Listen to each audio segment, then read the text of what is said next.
this would be applicable to atheism as well, if the atheist is naturalistic or materialistic. Um, so I will go ahead and start the thought experiment now. So imagine that there are only two conscious or sentient organisms in the entire universe, and they just happen to be here on Earth. And so this first one here is a human that happens to be in an art gallery, and he is or she is looking at this art. This individual is just standing here looking at this art.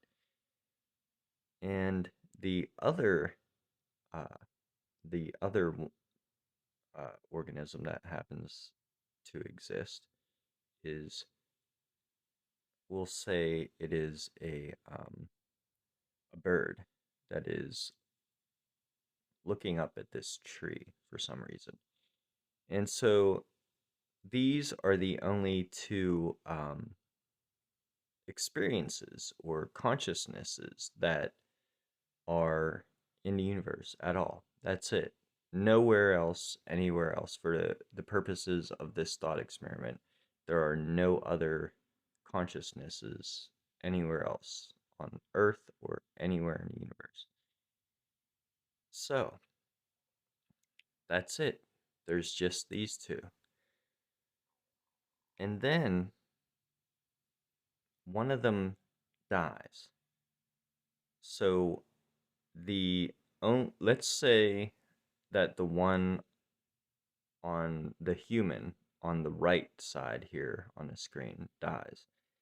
And so the only conscious experience that exists now is that of the bird. That's the only conscious experience that is occurring after the other one has died. And as you can see, the other one didn't go and see a black void or anything like that.